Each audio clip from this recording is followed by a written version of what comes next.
Mesdames et messieurs, bonjour et bienvenue à notre émission Face à Face, l'heure de vérité avec aujourd'hui Monsieur Suleiman Harouna depuis les États-Unis. Et je voudrais quand même vous remercier parce que avec cette émission, l'heure de vérité, Face à Face, on aura à tout dire. Alors, mon confrère, Monsieur Harouna n'est plus à présenter. Et je pense que tout le monde le connaît déjà. Alors, Harouna, bonjour et bienvenue à notre émission Face à Face, l'heure de vérité. Bonjour, mon plaisir. Alors, Monsieur Harouna, vous étiez en France dans ces jours et nous avons entendu l'interpellation de l'ancien ministre béninois, Monsieur Komi Kounké. Alors, qu'en est-il exactement? Est-ce que vous pouvez nous expliquer tout ce qui se passe et où il se trouve actuellement? Merci beaucoup, mon cher journaliste. Merci beaucoup, tous les panafricanistes de l'Afrique. Merci beaucoup, chers auditeurs. Et je remercie vraiment la partie technique de Tempo Africa pour tout ce que Tempo Africa continue de faire pour la diaspora et pour l'Afrique. Je vous remercie. Ceci dit, je vous dis d'emblée que le ministre Komi Kounké se porte très bien et a le moral très haut. Et invite tous les Béninois, tous ses partisans, tous ses sympathisants au calme et aussi à la sérénité. De quoi s'agit-il? Vous savez, effectivement, je viens de rentrer sur Paris où j'étais allé pour assister au meeting du ministre d'État avec toute l'opposition dans toute sa diversité à Paris. Donc nous étions là quand nous avons appris que le ministre Komi Kounké a été interpellé par la police de l'air à Madrid. Donc, néanmoins, nous avons continué le meeting avec d'autres leaders, d'autres dirigeants qui sont restés là-bas. Donc, le meeting s'est bien passé et c'est comme ça que nous avons eu la présence très massive de la diaspora dans toute sa diversité. Et à ces rencontres, on pouvait noter la présence d'une délégation de la Belgique, du Canada, de la Suisse, de l'Allemagne, des USA, du Gabon, sans mentionner la forte mobilisation des Béninois et Béninois de la diaspora du France qui ont réservé un accueil très chaleureux à leur hôte et qui ont fait le déplacement de très loin pour leur prêter main forte. À ce parterre de la diaspora béninoise s'ajoutent diverses personnalités au rang desquelles l'honorable Valentin Djempe, qui est au fait le secrétaire général du plus grand parti politique au Bénin, le maire Liadi Soglo, qui est aussi le président d'une importante coalition, c'est-à-dire la Renaissance du Bénin, et qui est aussi en exil, la ministre Fatoumata Djibril, et le ministre Raphaël Edou, et je mentionne que la ministre Fatoumata Djibril est aussi en exil en France.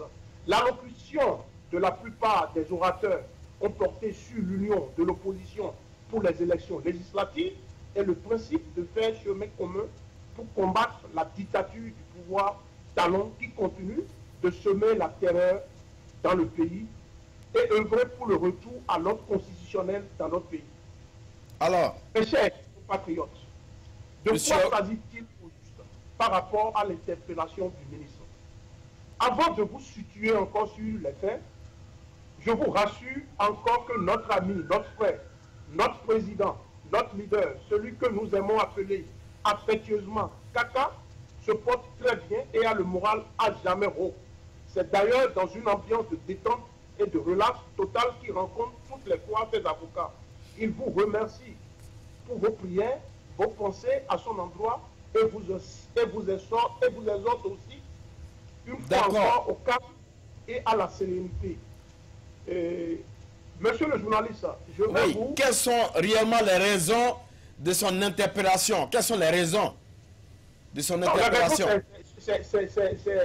Les raisons s'articulent autour de 3 faits. C'est très important. Le premier fait, vous savez, le procureur de la République, près de première instance, de première classe de Cotonou, avait décerné un mandat d'arrêt à l'encontre du ministre d'État à la suite d'un audit commandité par le gouvernement sur la gestion du Fonds national de microfinance courant 2013-2016, période au cours de laquelle le ministre Kounté n'y était plus directeur général.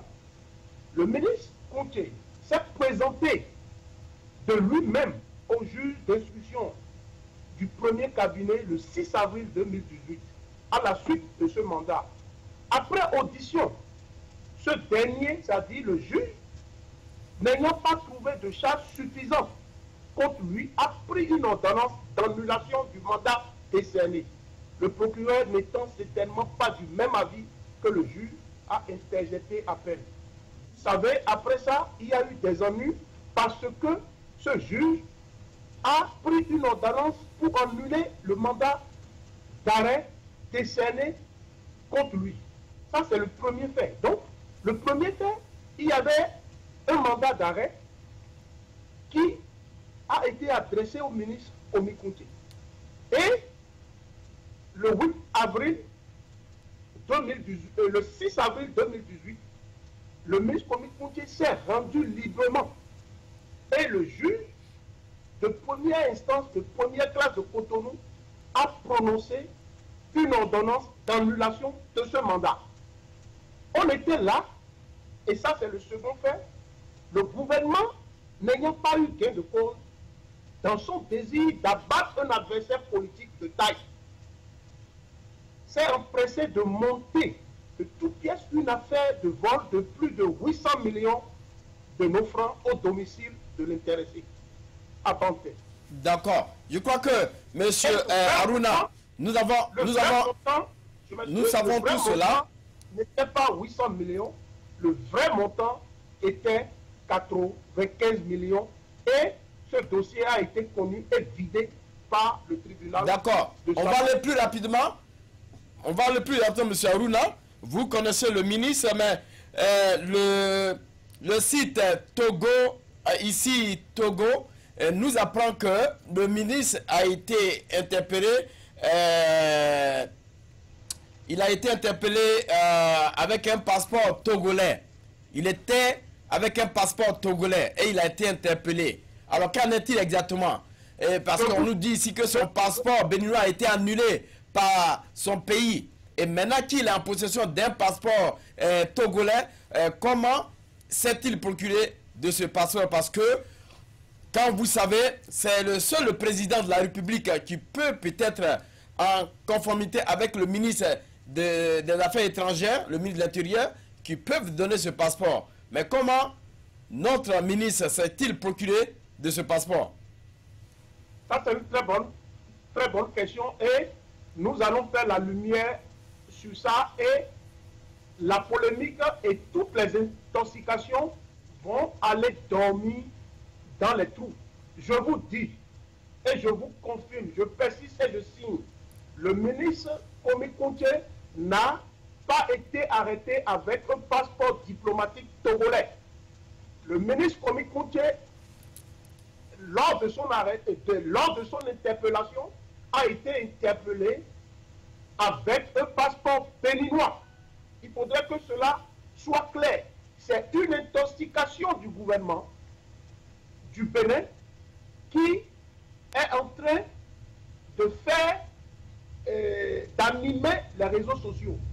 Je vous dis que le ministre Komi Kounté n'était pas en possession d'un passeport togolais. D'accord. Je crois que nous avons compris. Nous avons compris, monsieur Aruna, nous avons compris cela. Parce que, bon, avec nos investigations, ce n'est que le site ici, lomé.com, qui nous dit cela. Vous savez que les médias sont tellement ce qu'ils sont. Vous venez de nous confirmer que le ministre n'a pas été arrêté avec le passeport togolais et qu'il a le passeport béninois. Parce qu'on nous apprend ici que le passeport béninois a été annulé. Voilà. Le passeport béninois a été annulé dans le temps à travers un décret pris en Conseil des ministres pour annuler le passeport du ministre Komi Koutié. Bon. Et parce que le ministre Komi Koutié était victime d'un processus en ce sens, en ce qui concerne ce montage de vol où l'exécutif voulait enlever son statut, l'immunité qu'il avait en tant que ministre, pour le poursuivre au niveau de la haute cour de la justice. Cette tentative a échoué au Parlement. Donc, les députés ont voté contre cette levée d'immunité du ministre Komi Koutié pour qu'on puisse le juger à travers cette affaire au niveau de la haute cour de justice. Donc, à ce moment, oui, la décision, c'est important, la décision qui annulait le passeport est caduque, n'a plus d'effet. Donc, c'est comme ça que cette annulation n'avait plus une raison d'être. Donc, le ministre Koutié était libre de circuler en toute liberté. Donc, du moment où les députés, à une majorité écrasante, ont voté contre la poursuite judiciaire du ministre Komi Koutié et suite à l'annulation de ce passeport, donc le ministre Komi Koutié était en mesure de jouir de sa pièce civique qui était son passeport. Donc c'est comme ça que ça s'est passé. Donc ça c'est le troisième fait au fait. Donc ce troisième fait... Mais actuellement, où se trouve le ministre? Est-ce que vous pouvez nous dire où se trouve le ministre? Est-ce que vous avez eu contact avec le ministre? Est-ce que vous avez eu à discuter avec lui, à parler avec lui dans ces jours-ci? Je ne l'ai pas fait directement, mais indirectement. Indirectement, je suis en contact permanent avec le ministre qui se porte très bien et qui, sur les réseaux sociaux, vous savez, les gens disent qu'il est en prison, alors que ceux qui connaissent, comment dirais-je, Madrid, et c'est là où on loge tous ces hauts dignitaires, tous les politiciens. Il s'agit d'un hôtel et donc la procédure est enclenchée. Donc nous sommes en pleine phase judiciaire et nous comptons vraiment sur l'esprit démocratique de l'Espagne pour vraiment vider ce dossier parce qu'il n'y a vraiment pas de dossier. Regardez ce qu'ils ont dit. La première chose, on dit que voilà, on a arrêté le ministre Komi Koutié avec un passeport togolais, ce qui est faux. La seconde chose, on dit que le ministre Koutié est en prison, tout ça là, ce qui est absolument faux. Oui, mais on nous a dit que c'est un passeport diplomatique togolais, hein? Un passeport diplomatique togolais. Donc, voilà.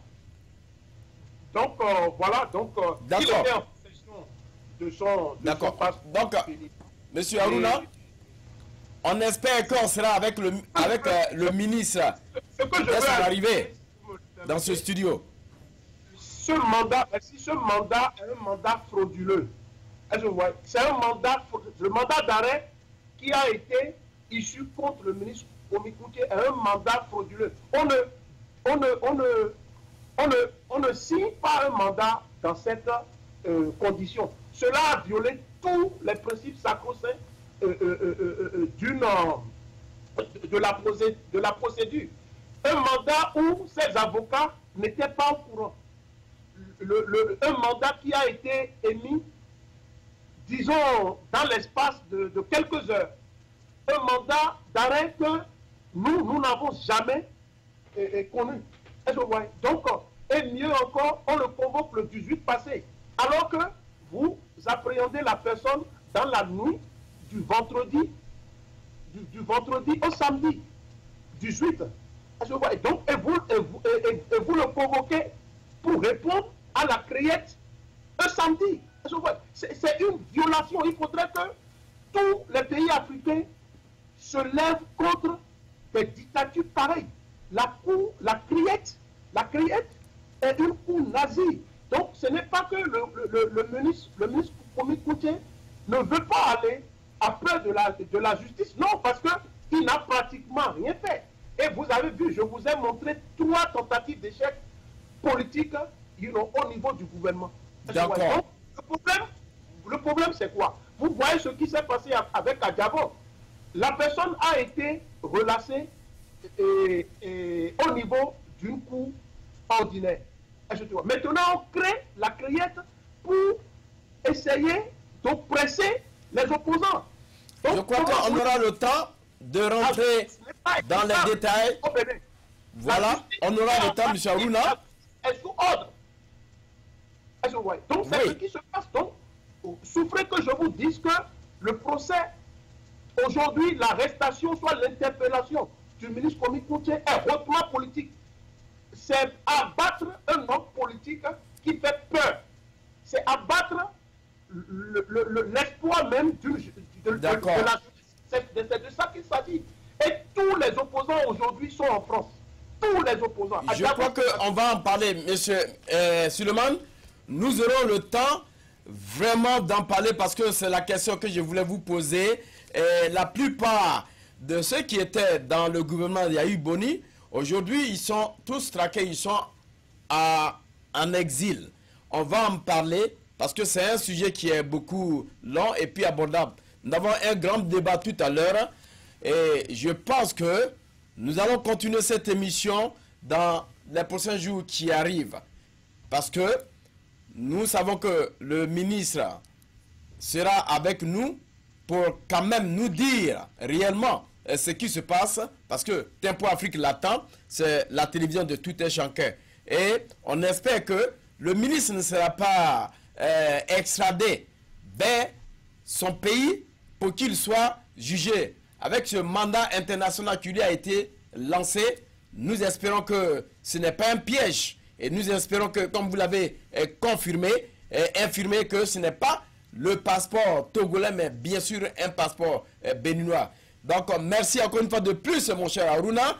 Nous allons revenir sur ce plateau et je vous laisse tout simplement le temps de revenir sur ce plateau dans quelques jours pour qu'on puisse continuer. Mais avant, on va passer à notre grand débat. Merci encore une fois de plus à Malik Sall pour la réalisation de cette émission. Je vous retrouve tout à l'heure.